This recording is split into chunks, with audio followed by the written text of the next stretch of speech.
जय हिंद, नमस्कार। यदि आप केमिस्ट्री नहीं पढ़े हैं और या केमिस्ट्री की तैयारी आप नहीं कर पाए हैं तो कुछ ही समय बचा हुआ है आपके एग्जाम्स में।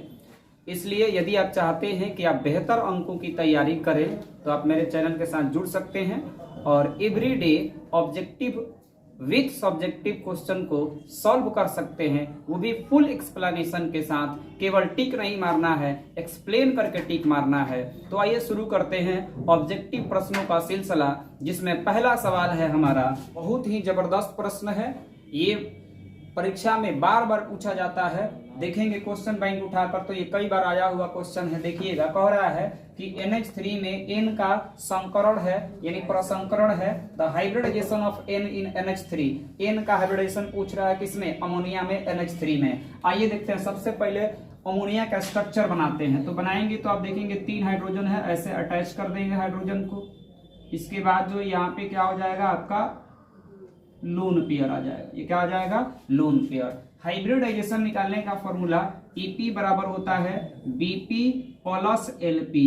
BP प्लस LP याद रखिएगा। EP बराबर क्या होता है? BP plus LP। BP यानी बॉन्ड पेयर। कौ बॉन्ड दिख रहा है? तो 3 गो। इसके पास लोन पेयर कितना है? 1 जोड़ा है, यानी 1। यहाँ से EP का मान मेरे भाई कितना आ गया? 3 + 1 = 4। और याद रखिएगा, जिसके EP का मान 4 आता है उसका हाइब्रिडाइजेशन sp3 होगा। क्या होगा? sp3 होगा। तो क्या होगा इसका आंसर? राइट। इसका राइट आंसर ऑप्शन ए होगा। Option A is right answer, यानी NH3 में N का हाइब्रिडाइजेशन क्या होगा? sp3 होगा। यदि आप हाइब्रिडाइजेशन का कॉन्सेप्ट सीखना चाहते हैं तो आपसे रिक्वेस्ट है कि चैनल को सब्सक्राइब कर लीजिएगा और कमेंट में जरूर बताइएगा कि आपको फुल कॉन्सेप्ट चाहिए हाइब्रिडाइजेशन पे। तो फुल कॉन्सेप्ट आपको मिलेगा हाइब्रिडाइजेशन का, और मोस्ट इंपॉर्टेंट जो भी क्वेश्चन बनता है इससे, वो सभी का सभी आपको मिलेगा। प्रश्न है, कह रहा है कि निम्नलिखित में कौन सी गैस एकल परमाणविक है, यानी मोनो एटॉमिक फॉर्म में कौन सा गैस पाया जाता है? याद रखिएगा, क्लोरीन जो होता है यह ग्रुप 17 का तत्व है। इसका वैलेंस इलेक्ट्रॉन 7 होता है और वैलेंसी 1 होता है, जिसके कारण ये एक और एटम से कंबाइन हो सकता है। हीलियम ग्रुप 18 का तत्व है। इसकी वैलेंसी 0 होता है, और वैलेंसी 0 होगा तो यह किसी और एटम से कंबाइन नहीं हो सकता है। अर्थात इसका ऑप्शन बी जो होगा वह इसका राइट आंसर होगा।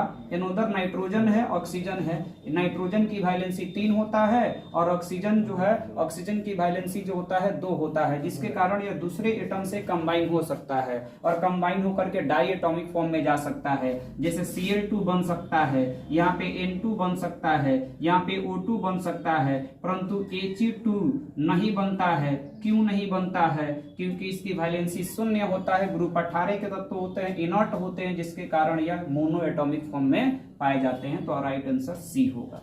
संक्रमण तत्वों को और भी नाम से जाना जाता है।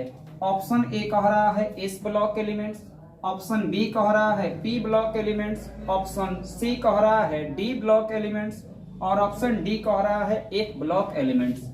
क्या होगा इसका राइट आंसर? कह रहा है संक्रमण तत्व यानी ट्रांजिशन एलिमेंट्स। और किस नाम से जाना जाता है? याद रखिएगा, S ब्लॉक के तत्वों को हम लोग अल्कली मेटल बोलते हैं। S ब्लॉक के तत्वों को क्या बोलते हैं? तो अल्कली मेटल बोलते हैं। साथ में ये भी याद रखिएगा कि यह ग्रुप 1 और 2 के सदस्य होते हैं। और P ब्लॉक एलिमेंट जो होते हैं वह ग्रुप 13 से लेकर 18 तक पाए जाते हैं। और डी ब्लॉक के तत्व जो होते हैं इसी को हम लोग ट्रांजिशन एलिमेंट, इसी को क्या बोलते हैं? ट्रांजिशन एलिमेंट, यानी इसी को संक्रमण तत्व के नाम से जानते हैं। और यह जो होता है आपका ग्रुप 3 से लेकर 12 तक पाया जाता है। ग्रुप 3 से लेकर 12 तक पाया जाता है। एक ब्लॉक के तत्वों को हम लोग इनर ट्रांजिशन एलिमेंट बोलते हैं, इनर ट्रांजिशन एलिमेंट बोलते हैं। और यह जो होता है आपका ग्रुप 3 का सदस्य होता है, ग्रुप 3 का सदस्य होता है। तो बताइएगा मेरे भाई इसका राइट आंसर क्या होगा? यहाँ पे कह रहा है डी ब्लॉक के तत्वों को ही क्या बोलते हैं? ट्रांजिशन एलिमेंट बोलते हैं। और सवाल यही पूछा गया है, अर्थात option C is the right answer.